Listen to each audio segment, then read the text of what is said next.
Good evening, everyone. This is Pastor Paul here with another Midweek Devotion.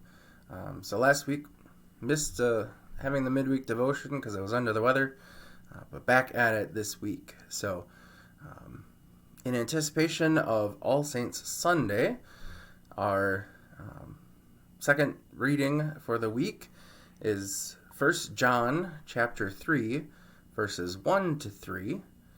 So if you have your own Bibles and you want to open up to that section, go ahead and do that now. And as always, if you have any prayer concerns, please share them in the comments section below so that we can pray for each other, uplift each other in prayer. So let's dive right into our text. 1 John chapter 3, verses 1 2, 3. See what love the Father has given us, that we should be called children of God. And that is what we are. The reason the world does not know us is that it did not know God. Beloved, we are God's children now. What we will be has not yet been revealed. What we do know is this: when God is revealed, we will be like God, for we will see God as God is. And all who have this hope in God purify themselves, just as God is pure. Here ends our reading. Pretty short reading, and yet a beautiful reminder to us of just what it means to be children of God. This beautiful reminder that we are made in God's image, and that we have this beautiful potential, and this time of, right now we're not sure exactly what that's going to look like, what the future will hold for us. We have this sense of the unknown that lies ahead of us, and it can be confusing to us. I'm reminded of Thomas, who sometimes gets a bad rap as being doubting Thomas, but very wisely at times points out things that other disciples aren't willing to speak out about. And when Jesus told the disciples that he was leaving them and going on ahead of them so that they could follow, Thomas is the one that's willing to say, "Lord, we don't know where you're going. How are we supposed to follow you?" And Jesus says, "If you know me, you know the Father," and uses that. And that's the beautiful thing here, is this reminder that the world kind of has a hard time with us. It doesn't really know what to do with us all the time, because we don't really fit in the world like others do, because we align ourselves with God, and that goes against the rest of the world a lot of times. In a world where it's all about me, to care for your neighbor doesn't always make sense. In a world of scarcity, of I have to have enough, and that means some others will have to go without. To live with a mindset of abundance, of giving generously, again, that doesn't make sense. Where the world tells us we have to hoard everything, and we have to have all the latest gadgets, and we have to keep up with what other people are doing. And for us to shed worldly possessions is just, it doesn't make sense. And yet, for us, this is also a really great reminder that as Christians, we don't have all the answers. The letter writer isn't afraid to say, we do not know everything about this. We don't know exactly where we're headed. It's like a path that goes, up and through various terrains. You can't always see exactly where you're going. And it can be scary at times because you're not sure what the final destination is going to be. And yet, we are guided through this by an unseen force, right? And this whole notion reminded me of when I went canoeing with my brother and my dad, and they would tell you that if you find yourself getting, pushed further and further out from the shore, that you can't just point your canoe towards shore and paddle and make it there. That if you're stuck in a riptide or a rip current, that you're gonna exhaust yourself before you manage to get to shore because you're fighting against those currents, and those currents are more powerful than you are.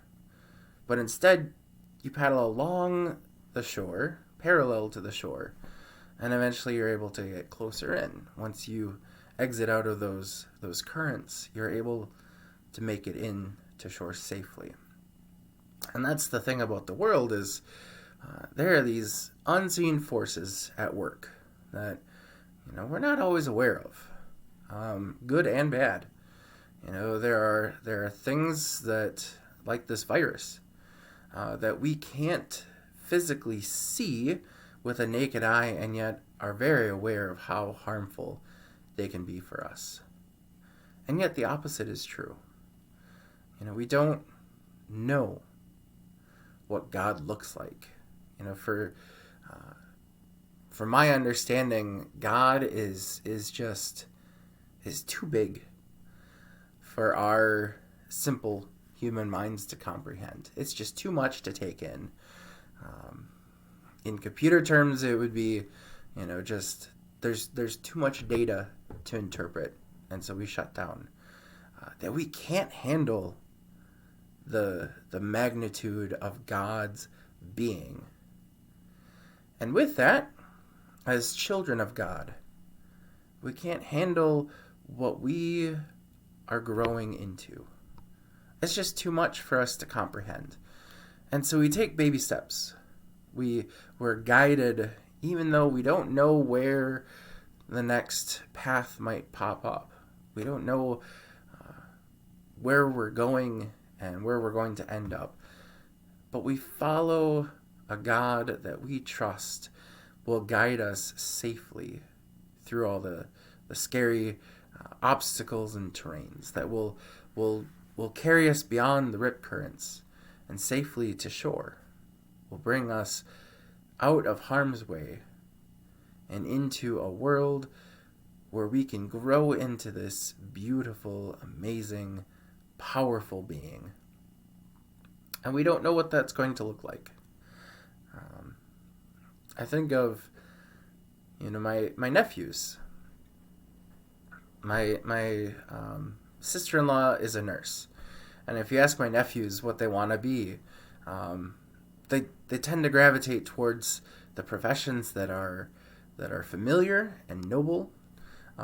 So they might very well say that they want to be a nurse, or they want to be a doctor, or they might say they want to be a garbage collector, because that's someone that they see in the world doing their job and providing a service that is much needed. As children of God, we have a similar path. We want to be like our parent, like God in heaven. And yet we're not really sure all of what it entails to be God. That's not to say we want to be God, but we want to be like God. We want to emulate all those beautiful attributes that God provides in the world, right? We want to care for those around us. We want to protect those who are endangered. We want to speak out for those who have been silenced.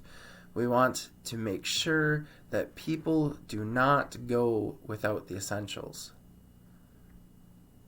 Being children of God, we can't but help to care for the world as though it is our own, even though we're just caretakers here. This is God's creation. And yet as children of God, we take care of creation, and we take the notion of caring for the world as though it were our own creation. It's something that is beautiful and needs to be preserved, needs to be cared for. This is what it means to be a Christian. And as we continue to grow, as we continue to learn more about our faith, learn more about God, we see new and amazing things about what that means for us. We might not know what the end of that journey looks like, but we know that we are being accompanied by someone who cares for us and wants us to do well in this world. We trust that God is guiding us through this scary process that's called life. Through the scariness that is COVID, through the scariness that is the presidential elections, through the scariness that is fear and doubt and death. God guides us through all of those things, helping us to avoid the currents that would pull us away, and showing us the path through dangerous lands to get to something better. And that is something truly beautiful to be reminded of. And so I invite you to join me in singing our hymn of the day today, Just a Closer Walk with Thee. Blessings, everyone, on your week.